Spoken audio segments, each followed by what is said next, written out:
എല്ലാവർക്കും പുതിയൊരു വീഡിയോയിലേക്ക് സ്വാഗതം. ഇന്ന് ഞാൻ കർണാടകക്കാരുടെ ഏറ്റവും പ്രിയപ്പെട്ട അവരുടെ തട്ടുകടയിലൊക്കെ കിട്ടുന്ന ഒരു ഏറ്റവും ഫേമസ് വൈറൽ റെസിപ്പിയായ എഗ് റൈസ് ആണ്. അപ്പോൾ അതെങ്ങനെ തയ്യാറാക്കാൻ നോക്കാം.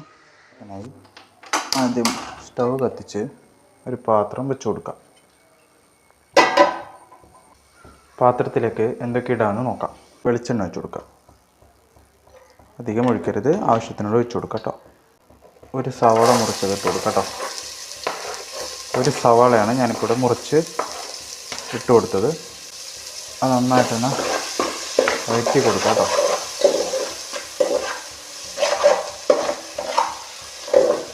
നല്ല ഫ്രൈ ആയി കിട്ടണം. ഇത്തിരി ഒന്ന് ഫ്രൈ ആയി വരുമ്പോൾ അതിലോട്ട് ഇഞ്ചി വെളുത്തുള്ളി പേസ്റ്റാക്കി ഇട്ട് കൊടുക്കാം. അത് ഒന്നുകൂടി ഒന്ന് മിക്സ് ചെയ്ത് കൊടുക്കാം. നന്നായിട്ടാണ്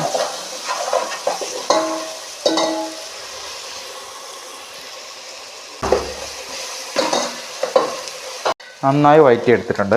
അതിലേക്ക് പച്ചമുളക് ഇട്ട് കൊടുക്കാം കേട്ടോ. നന്നായിട്ട് തന്നെ മിക്സ് ചെയ്ത് കൊടുക്കണം. എരിവ് കൂടുതൽ വേണ്ടവർക്ക് പച്ചമുളക് കൂടുതൽ ചേർത്ത് കൊടുക്കാം. വേണമെങ്കിൽ വെളുത്തുള്ളി ഇഞ്ചി പേസ്റ്റാക്കുന്ന സമയത്ത് പച്ചമുളകും പേസ്റ്റാക്കിയിട്ടാലും നല്ലതാണ്. ഞാനിപ്പോൾ ഇത് മുറിച്ചിട്ടുന്നേ ഉള്ളൂ. ഇതിലേക്ക് മുളക് പൊടി ഇട്ട് കൊടുക്കാം. ഞാനിപ്പോൾ ഇവിടെ ഒരു 2-2.5 ടേബിൾ സ്പൂണാണ് മുളക് പൊടി ഇട്ട് കൊടുത്തത്. നിങ്ങൾക്ക് എരിവിനനുസരിച്ച് മുളക് പൊടി കൂട്ടാനും കുറക്കാനും സാധിക്കുന്നതാണ്. ഇതിലേക്ക് ഒരു 1/2 ടേബിൾ സ്പൂൺ കുരുമുളക് പൊടി കൂടി ഇട്ട് കൊടുക്കാം കേട്ടോ. ആവശ്യത്തിനുള്ള ഉപ്പിട്ട് കൊടുക്കാം. നന്നായി മിക്സ് ചെയ്ത് കൊടുക്കാം. ഇത്തിരി വെള്ളം ചേർത്ത് മിക്സ് ചെയ്താലും കുഴപ്പമില്ല, അങ്ങനെ മിക്സ് ചെയ്യുന്നതിന് കുഴപ്പമില്ല. വെള്ളം ചേർത്താൽ ഇത്തിരി കട്ടി കുറഞ്ഞു കിട്ടും. മിക്സ് ചെയ്യാൻ ഇത്തിരി എളുപ്പമായി കിട്ടും.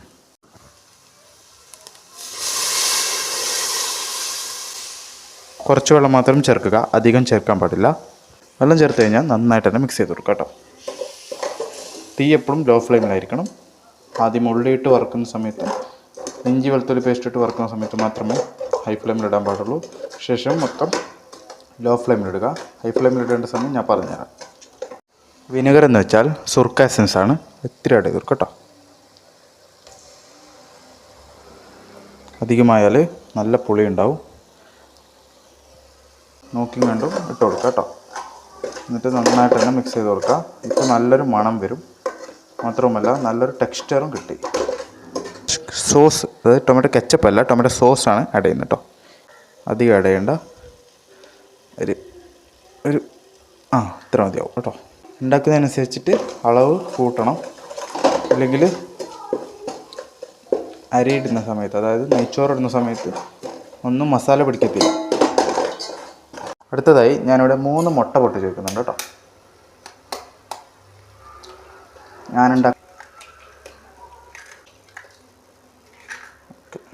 ചേർത്ത് കഴിഞ്ഞാൽ ആദ്യം ലോ ഫ്ലെയിമിൽ തന്നെ ഒന്ന് മിക്സ് ചെയ്ത് കൊടുക്കാം.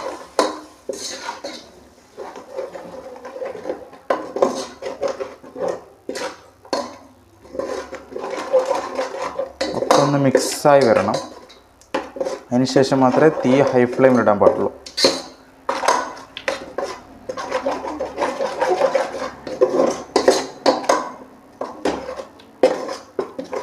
ഈ ഒരു പരിവായി കഴിഞ്ഞാൽ തീ ഒന്ന് ഹൈ ഫ്ലെയിമിലിട്ട് കൊടുക്കാം.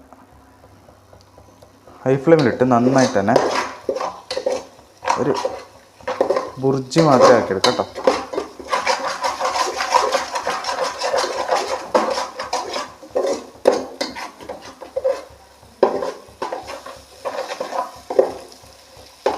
ഓക്കെ, ഇത്രയായി കഴിഞ്ഞാൽ തീ ലോ ഫ്ലെയിമിലേക്ക് മാറ്റുക. അടുത്തതായി റൈസ് ചേർത്ത് കൊടുക്കുക കേട്ടോ.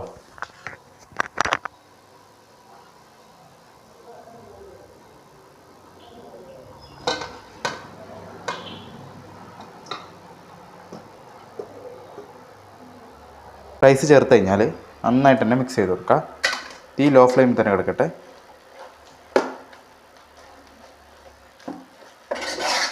അതുപോലെ അടിയിൽ നിന്ന് മറിച്ചിടണം. അപ്പോൾ ഇതുപോലെ കിട്ടും കേട്ടോ.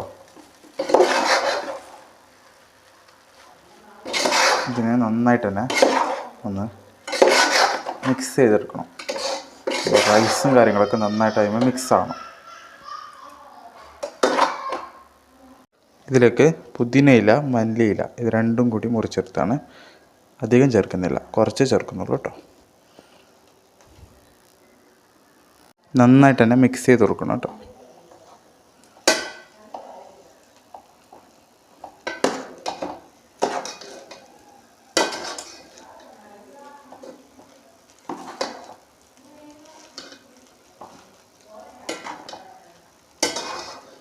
അപ്പോൾ നമ്മുടെ എഗ് റൈസ് ഇവിടെ തയ്യാറായിട്ടുണ്ട്.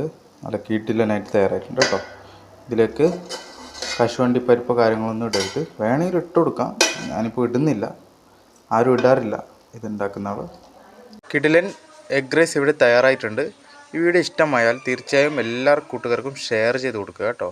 സബ്സ്ക്രൈബും ലൈക്കും ചെയ്യാൻ മറക്കരുത്. ഇതുപോലത്തെ വ്യത്യസ്തമായ കർണാടക റെസിപ്പിയുമായി മലയാളത്തിൽ ഞാൻ എത്തുന്നതാണ്. Bye bye.